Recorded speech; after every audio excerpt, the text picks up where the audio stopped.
Namaste.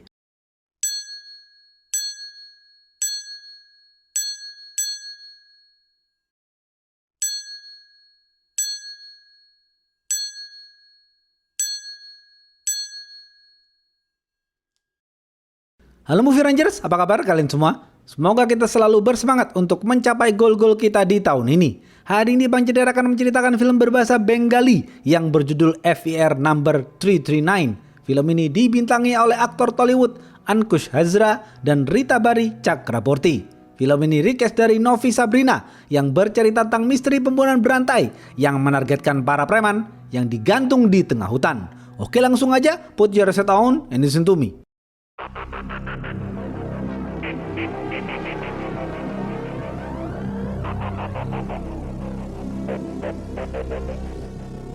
Pemeran-pemeran film ini antara lain, Duta adalah seorang polisi jujur, Esa adalah dokter, Misra adalah pihak oposisi sekaligus ketua preman, Kesaf adalah pemilik panti asuhan. Duta adalah polisi jujur yang baik hati, namun saat ini ia hanya menghabiskan waktu di kamar saja karena ia masih mengalami traumatik akibat masa lalunya. Dahulu saat Duta menangkap dan memenjarakan seorang preman, bos preman itu lalu balas dendam dengan membunuh semua keluarga Duta. Sejak itu, Duta enggan untuk bekerja kembali. Suatu hari, di sebuah desa, ada seorang bupati yang sedang menjabat bernama Susil. Sedangkan Misra adalah pihak oposisi dan lawan politik Susil. Misra adalah ketua preman yang sangat membenci dan ingin menghancurkan Susil. Malam hari, beberapa anak buah Misra sedang mabuk bersama di rumah kecil dekat hutan. Mereka juga mengundang seorang penari dari rumah bordil bernama Mahwa. Karena Mahwa tidak kunjung datang, salah satu anak buah Misra bernama Bikas mencoba menjemput Mahwa. Bikas yang sudah teler berat berjalan keluar dan memanggil-manggil Mahwa. Tiba-tiba Bikas ditusuk lehernya hingga tewas.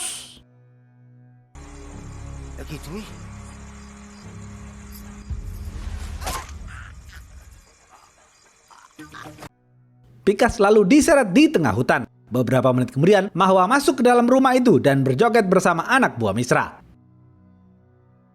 Besok pagi, mayat Bikas ditemukan di tengah hutan. Keesokan harinya, rekan Bikas bernama Gobin juga ditemukan tewas di dekat hutan. Anak buah Misra yang lain kaget mendengar rekan-rekannya tewas dibunuh. Berita ini menyebar luas di media. Bikas dan Gobin adalah aktivis dari pihak oposisi. Anak buah Misra yang lain melakukan demo di depan kantor polisi. Misra yakin pembunuhan ini pasti dilakukan anak buah Susil. Pendukung Susil juga melakukan demo tandingan berkeliling desa. Namun tiba-tiba bom meledak saat pendukung Susil melakukan demo. Susil takut ini akan menjadi konflik panjang. Susil yakin pengeboman itu pasti dilakukan oleh anak buah Misra. Oleh karena itu, Susil mendesak kepolisian mengusut tuntas kasus ini.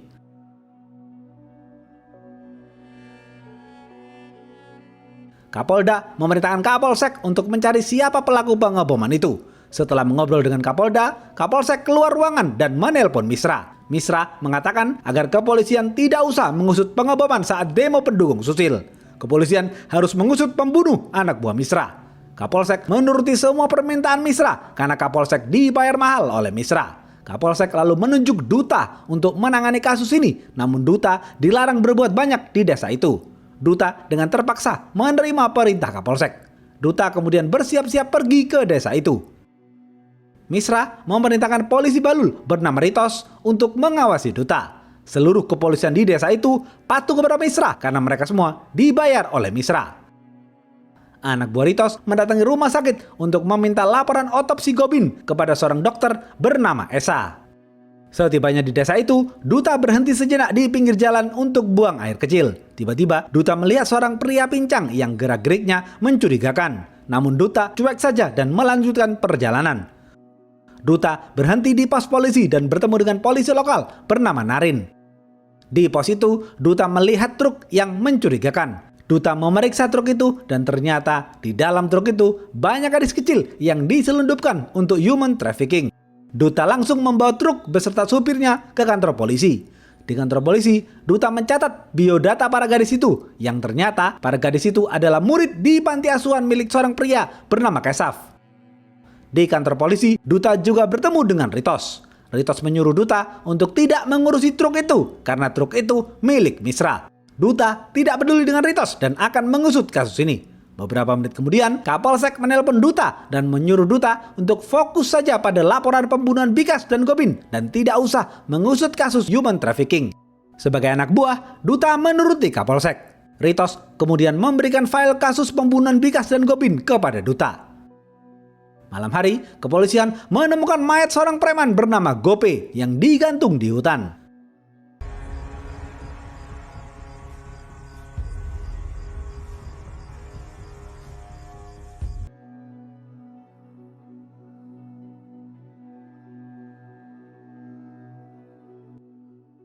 Seorang saksi bernama Dipa yang berada di TKP diinterogasi oleh Duta.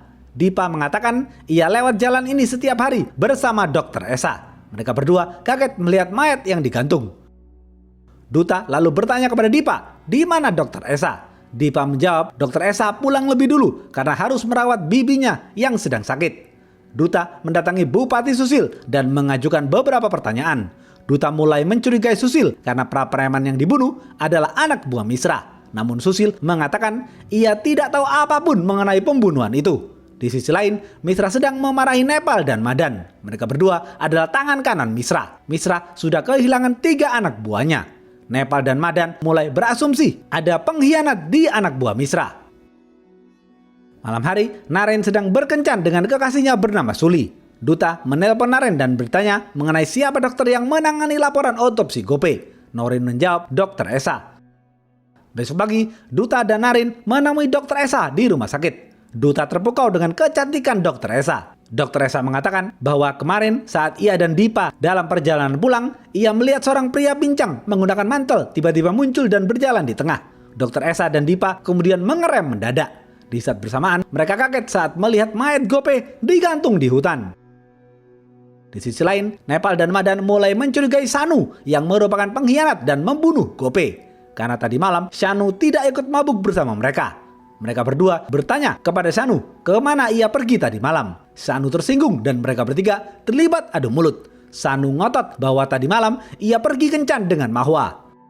Nepal dan Madan pergi ke rumah bordil untuk menemui Mahwa. Setibanya di rumah bordil, Nepal dan Madan bertanya kepada Mahwa dari mana ia semalam. Mahwa menjawab, semalam aku berencana bertemu Gope, namun Gope tidak kunjung datang. Karena itu, aku pergi bersama Shanu.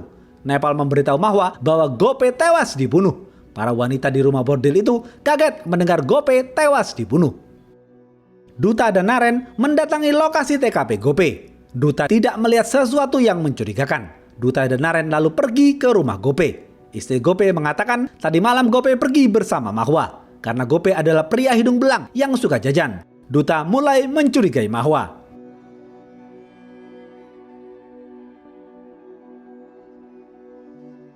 Naren mengatakan kepada Duta bahwa Mahwa adalah wanita bayaran yang berada di rumah bordil. Di rumah bordil itu, Naren bertemu Suli untuk pertama kalinya. Naren lalu jatuh cinta dengan Suli dan mengeluarkan Suli dari rumah bordil itu. Sejak itu, Naren menjalin kasih dengannya.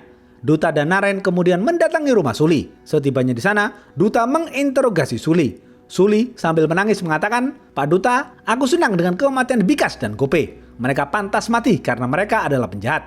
Dahulu, ayahku menyuruhku menemui Bikas yang sudah aku anggap sebagai pamanku sendiri. Tapi ternyata ayahku menjualku kepada Bikas. Sebagai gantinya, Bikas memberikan uang banyak kepada ayahku. বিকাশ হারামজাদা মরেছে, বেশ হয়েছে, সালা নরকের একটা কীট। Duta lalu bertanya kepada Suli, siapa ayahnya? Suli menjawab, ayahku sudah mati dan ia pantas mati karena dosa-dosanya. Ayahku adalah Gobin. Duta kaget, ternyata Gobin yang tewas di hutan itu adalah ayah Suli.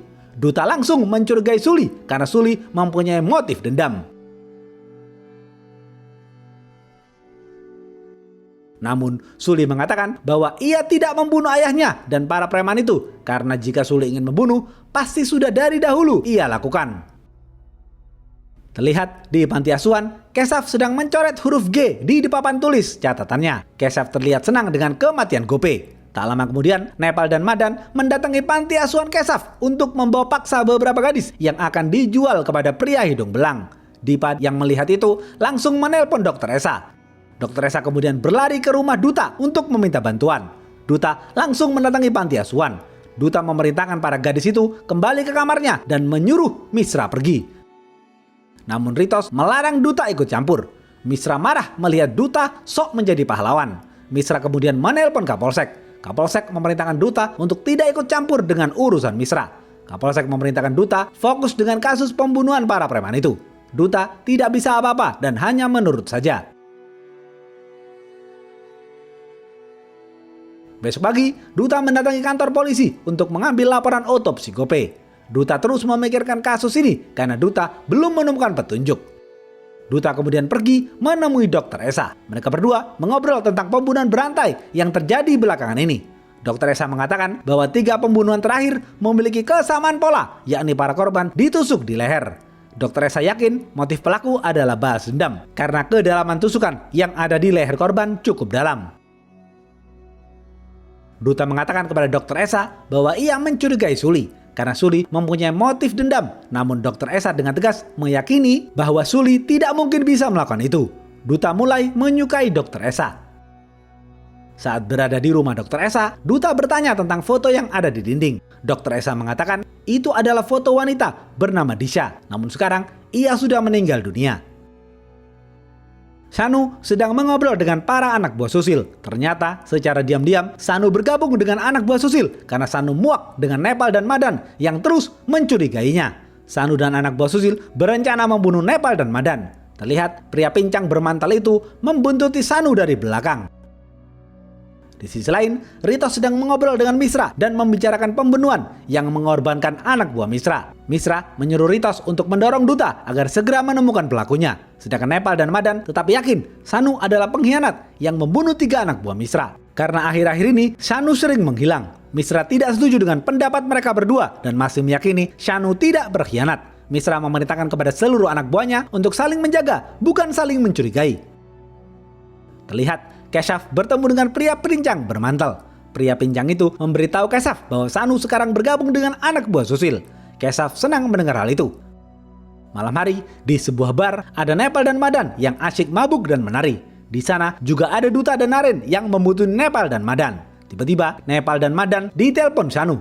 Sanu ingin bertemu Nepal dan Madan. Sanu berbohong dan menjebak Nepal dan Madan dengan mengatakan ia sudah membunuh anak buah Susil yang terbukti membunuh Bikash, Gopin, dan Gope. Mendengar hal itu, Nepal dan Madan langsung pergi menemui Sanu. Naren dan Duta membuntuti mereka dari belakang.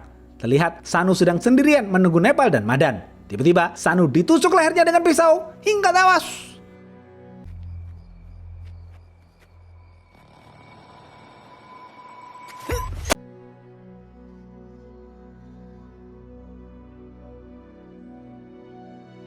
Setibanya di sana, Nepal dan Madan kaget melihat mayat Sanu.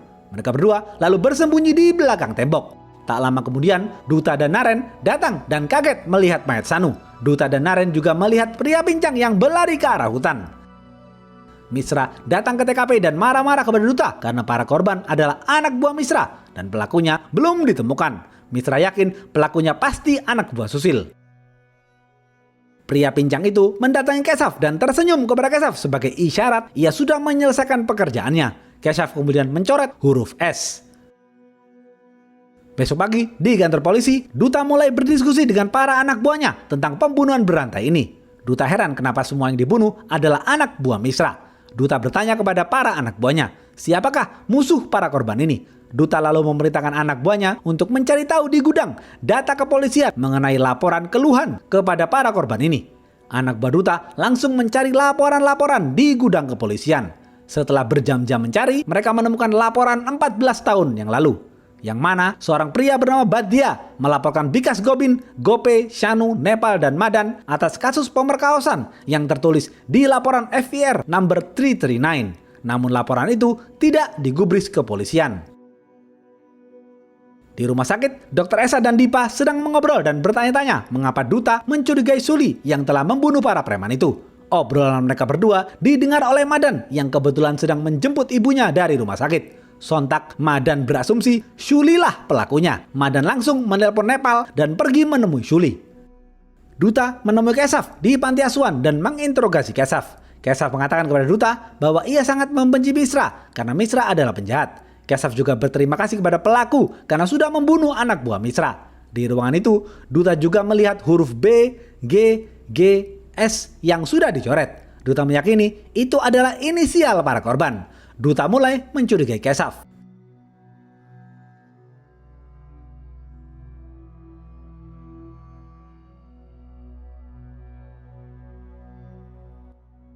Di sisi lain, Nepal dan Madan mendatangi Shuli dan menghajar Shuli hingga babak belur karena mereka berasumsi Shuli lah pelakunya. Naren memberitahu Duta mengenai laporan Bhatia 14 tahun yang lalu. Mereka berdua kemudian berniat menemui Shuli untuk bertanya lebih dalam tentang kejahatan-kejahatan apa saja yang pernah dilakukan para korban dahulu. Setibanya di rumah Shuli, mereka kaget melihat Shuli terbujur lemas penuh darah di lantai. Mereka berdua langsung membawa Shuli ke rumah sakit. Di rumah sakit, Shuli ditangani Dr. Esa. Keshav juga menjenguk Shuli di rumah sakit. Beberapa jam kemudian, Shuli sadarkan diri. Shuli mengatakan kepada Naren, Nepal dan Madan lah yang memukuli dirinya. Sontak, Naren marah besar dan ingin membunuh Nepal dan Madan. Namun dilarang oleh Duta. Naren tidak menggubris nasihat Duta dan tetap pergi. Duta mendatangi Mishra sambil marah-marah dan memaksa Mishra untuk mengatakan di mana keberadaan Nepal dan Madan. Namun Mishra ngotot tidak tahu di mana keberadaan mereka. Duta lalu kembali ke kantor polisi. Ternyata Nepal dan Madan disembunyikan di bangunan tua oleh anak buah Ritos. Naren mendatangi Ritos dan memaksa Ritos memberitahu di mana keberadaan Nepal dan Madan. Duta datang dan melerai mereka berdua. Duta mengatakan kepada Naren agar Naren tidak main hakim sendiri. Naren harus menyerahkan Nepal dan Madan ke jalur hukum. Naren justru membentak Duta dengan mengatakan, hukum di negara kita sudah tumpul. Tidak ada lagi yang namanya hukum. Hukum hanya diperuntukkan untuk membinasakan kaum lemah. Aku sudah tidak percaya lagi dengan hukum. Duta pun terdiam membisu.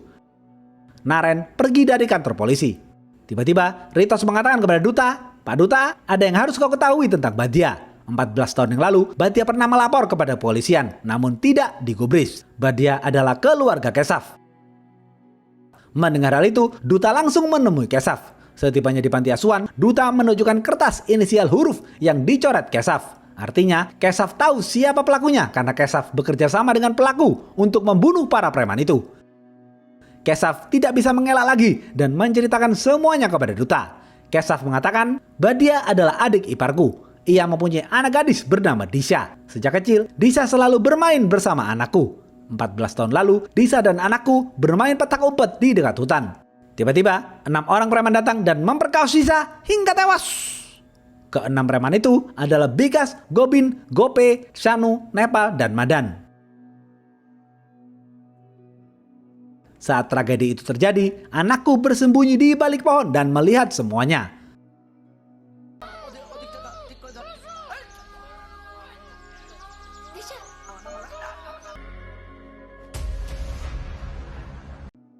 Bhatia langsung melaporkan hal itu kepada kepolisian, namun tidak digubris. Tak lama setelah itu, Bhatia meninggal dunia karena bunuh diri, sedangkan adikku mengalami kelainan jiwa. Dan sekarang adikku dirawat oleh anakku. Duta bertanya kepada Keshav, Pak Keshav, siapa nama anakmu? Keshav menjawab, anakku adalah Dr. Esa. Duta kaget mendengar hal itu. Ternyata yang melakukan balas dendam ini semua adalah Dr. Esa. Jedir!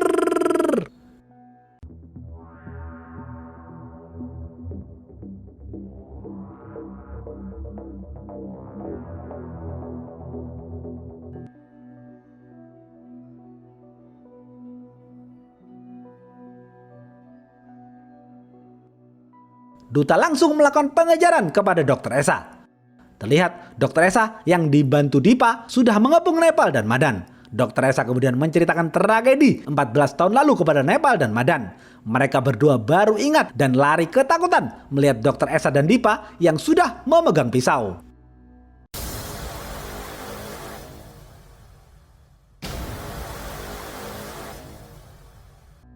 Di saat yang bersamaan, Naren datang dan menorongkan pistol kepada Nepal dan Madan. Beberapa detik kemudian, Duta datang dan memerintahkan Naren untuk menjatuhkan pistolnya. Duta dan Naren lalu terlibat baku hantam. Tanpa basa-basi, Dr. Esa langsung menusukkan pistol ke leher Nepal hingga tewas.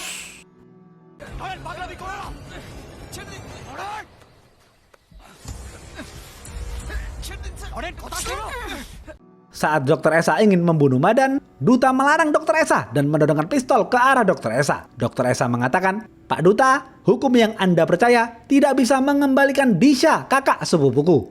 Tidak bisa mengembalikan bibiku yang sekarang kelainan jiwa. Tidak bisa mengembalikan pamanku yang meninggal bunuh diri. Hukum yang kau percaya itu justru membebaskan para pelaku yang memperkaos Disha. Aku tidak peduli dengan hukummu." Esa kemudian berjalan ke arah Madan. Saat Esa akan menusukkan pisaunya, Duta justru menembak kepala Madan hingga tewas.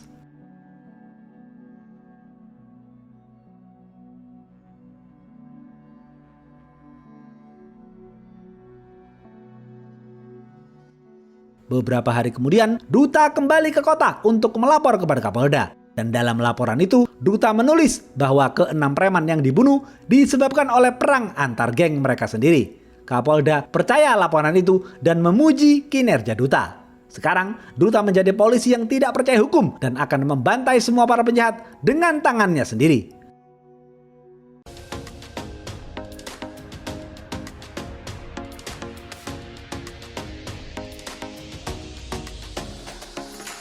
Habis. Apa pesan dari film ini? Jika keadilan tidak ditegakkan, maka hukum akan mengambil jalannya sendiri. Oke, segitu aja video kali ini. Stay watching and see you.